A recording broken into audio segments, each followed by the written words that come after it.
Muy buenas tardes, muy buenos días o buenas noches, dependiendo de la hora en la que nos estén sintonizando o estén escuchando esto, ¿verdad? Eh, los temas que vamos a tocar el día de hoy, junto con el equipo, de la mano de mis compañeras, vienen siendo temas como la educación para la paz, muy importante definitivamente. También el tema de derechos humanos en la escuela, algo que creo que es fundamental. Y principios universales de los derechos humanos, que fueron parte de los contenidos que se nos hicieron llamativos a la hora de empezar a recopilar la información de todos los recursos que tuvimos a la mano. Y, pero antes de empezar, me gustaría primero pues, poner sobre la mesa, ¿no? Por decirlo de alguna manera, sobre qué es lo que viene siendo la cultura de la paz.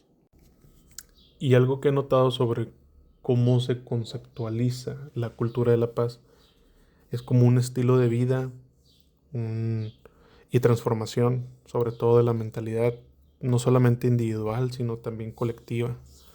Por decir, la UNESCO vi que la describe como un conjunto de valores, conjunto de actitudes, conjunto de comportamientos que rechazan la violencia y atacan sus causas mediante el diálogo. Yo creo que es una definición bastante eh, precisa o algo, más bien que si tú preguntas por ahí, pues viene siendo lo que te respondería, ¿no? Como este concepto eh, general, por decirlo de una manera, que todos tenemos, o sea, en vez de luego ir a echar más bronca, es de que, ¿sabes qué?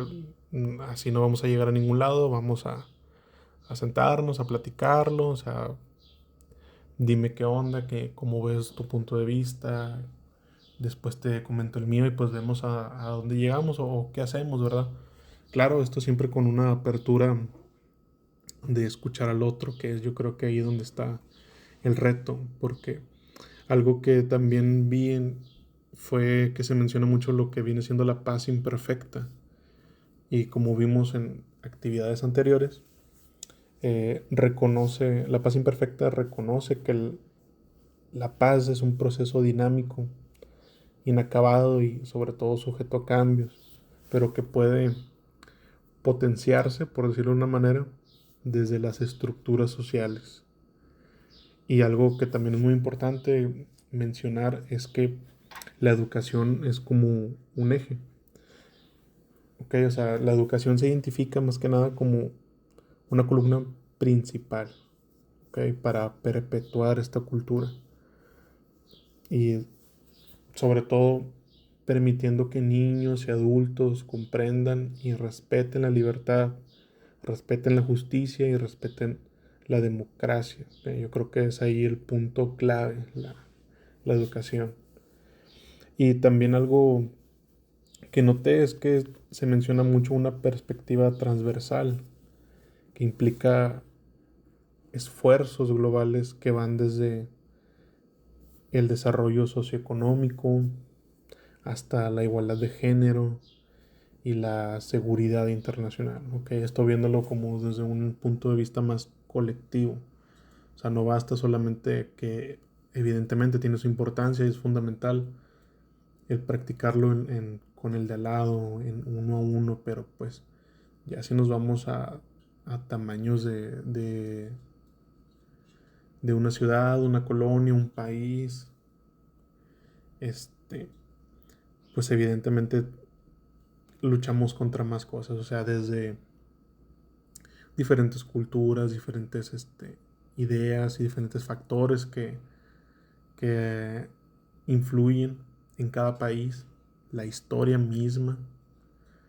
Entonces, yo creo que con esto podemos dar pie a lo siguiente. ¿Alguna vez se han detenido a pensar si la escuela realmente nos prepara para la vida real? Y no me refiero a saber resolver una ecuación de segundo grado, o aprendernos las tablas de memoria, o las capitales del mundo, nada de eso. Sino me refiero a lo que pasa cuando salimos a la calle. O sea, ¿realmente nos enseñaron a vivir en una sociedad? Espero y todas las personas que nos estén escuchando se hagan esa pregunta ahorita mismo, porque eso es lo que justamente les quiero platicar el día de hoy, de la educación para la paz. Yo siento que más que un salón en silencio, a veces tenemos una idea medio distorsionada de lo que es la paz en realidad. Pues pensamos que si vas a un salón de clases que está en paz, es un salón que está calladito, que está sin decir nada, con las manos cruzadas. Y pues la verdad, siendo honestos, eso no es paz. O sea, eso es un silencio forzado, ¿saben? Entonces yo siento que la verdadera paz es activa, es un movimiento. No es que no haya problemas, porque, o sea, siendo sinceros, donde hay humanos, hay conflictos. Yo siento que la clave está en cómo lo gestionamos, o sea, cómo enfrentamos las situaciones. Entonces aquí es donde entran los famosos pilares de Delors, especialmente ese que dice aprender a vivir juntos. Suena simple, ya sé que piensan eso, pero eso es de las cosas más difíciles de lograr. O sea, se trata de que los estudiantes desarrollen autonomía, pero basada en la justicia y la empatía. O sea, pongamos un ejemplo, que si hay alguna diferencia de opiniones, la respuesta no sea el grito o el enojo o la simple frase de que porque yo lo digo y porque así es. O sea, no, sino que sea más como el diálogo. Estamos hablando de convertir el conflicto en una oportunidad para poder dialogarlo. La paz no es solo la ausencia de problemas, es un proceso dinámico donde elegimos la cooperación por encima de la competencia. Bueno, hoy quiero hablar sobre los principios universales de los derechos humanos. Este es un tema que es explicado por la Comisión Nacional de los Derechos Humanos y se basa en el marco jurídico que protege a todas las personas, especialmente también después de la reforma constitucional de 2011 en México, la cual fortaleció la importancia de respetar y garantizar los derechos humanos en el país. Hay 4 principios fundamentales de los cuales hablaré ahorita, ya que estos guían la forma en que deben entenderse y aplicarse los derechos humanos. El primero es el principio de universalidad. Este principio nos dice que todas las personas tenemos derechos humanos simplemente por el hecho de ser humanos. No importa nuestra nacionalidad, nuestro género, nuestra edad, nuestra religión, cultura, etc. Todos nacemos con los mismos derechos y debemos de ser respetados sin ningún tipo de discriminación. El segundo principio es el de interdependencia, lo cual significa que todos los derechos humanos están relacionados entre sí. Es decir, el cumplimiento de un derecho muchas veces depende de que otros también se respeten. Por ejemplo, para poder ejercer el derecho a la educación, también es importante que se respeten derechos como la igualdad o el acceso a condiciones dignas de vida. El tercer principio es el de indivisibilidad. Ese principio establece que los derechos humanos no se pueden dividir ni jerarquizar. Todos tienen la misma importancia, ya sean derechos civiles, políticos, sociales, económicos o culturales. No se puede decir que unos valen más que otros, porque pues obviamente todos son necesarios para el desarrollo y bienestar de las personas. El cuarto principio, que viene siendo el último, es el de progresividad.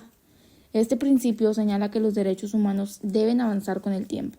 Es decir, el Estado tiene la obligación de promoverlos, protegerlos y garantizarlos cada vez más, buscando siempre, obviamente, el mejorar las condiciones de vida de las personas.